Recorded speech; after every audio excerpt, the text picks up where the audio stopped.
Greetings and welcome to this OVO vlog. I'm Dean Herring and I'm really happy to be here with you today. Our goal in this thrill-packed, exciting episode is to introduce you to what we call Innovating on Purpose, which is a methodology for managing innovation as a business process. Innovation is people putting ideas into valuable action. It's not just about creating ideas, it's not just about being creative, although those are important parts of the innovation process. It's really more about taking ideas and putting them into action, which people find to be valuable.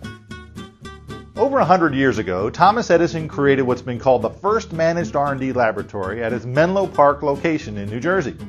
Edison stocked this lab and later his other labs with everything he could get his hands on. Chemistry equipment, materials, everything he thought he and his team could use to invent. Alongside Edison were his team, the so-called muckers. They worked side by side generating ideas in accordance to Edison's plans. Edison captured both successes and failures in his notebooks. The Edison National Historic Site has more than 5 million pages of materials. Edison set a goal of a major invention every 6 months and a minor one every 10 days. His evaluation criteria was simple: we need to make money from the invention. He had a process for developing the ideas into products and he launched them in grand style. For example, when he launched the light bulb, he did it by lighting 150 windows in front of a group of Wall Street investors. So although Edison is known as the Wizard of Menlo Park, we know that he actually followed a process to manage his innovation. Instead of calling Menlo Park the first managed R&D lab, I think we should call it the first managed innovation organization.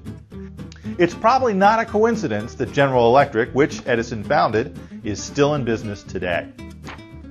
So if somebody says to you today in the 21st century, you can't manage innovation, you tell them buffalo hockey, because a bunch of guys were doing it not this century, not last century, but the one before that in the 19th century, and they did it so successfully that the company they started is still around today.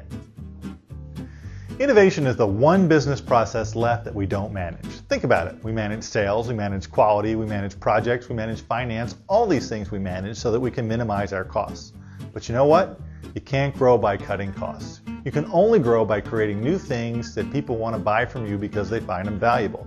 And that's the innovation process. And we're not doing a good job managing it. So what do we mean by innovating on purpose? Innovating on purpose is a 5-step process. Step 1 is generating and creating ideas. If innovation is people putting ideas into valuable action, then the first thing you need to do is generate ideas. It's the raw material for innovation. There are numerous ways to generate and create ideas, and we'll be covering those in another vlog. The second step in the process is capturing ideas. This is where most organizations fall down on the job. They don't have a consistent way of capturing ideas. Ask yourself this question. If somebody in your organization, a customer, a staff member, a partner, a friend of the firm, somebody has an idea, do they have a way to enter it 24 hours a day, 7 days a week, 365.25 days a year? If so, then you're in good stead. If not, then you need to start capturing your ideas in a more structured way. That's the second step. The third step is to evaluate those ideas. You need to evaluate the ideas that you've captured in a structured manner. It needs to be transparent so that everyone knows how the ideas will be evaluated, which helps you really in 2 ways.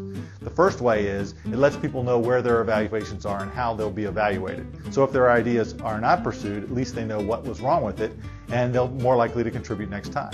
The second thing is they'll be able to help you through the process. If they know how you're going to evaluate it, then they can provide you the information that you need to do a better job in evaluating it. Step 4 is developing the ideas. Most organizations have a pretty good process for developing an idea once they know what they want to develop.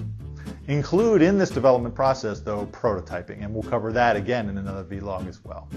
The last step is to launch your innovation into the marketplace and build your market for your innovation. This is the last step, and most companies use their marketing department, although there are a lot of ways to do this as well. And again, we'll cover each one of these steps in further detail in other vlogs.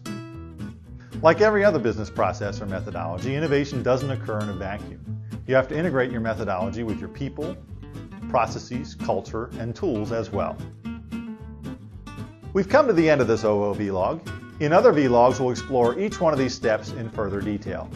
What you need to remember today is that innovation is the most important business process that people don't manage. And you have to manage it because it is the key to your growth. It's the key to going from where you are today to where you want to be in the future.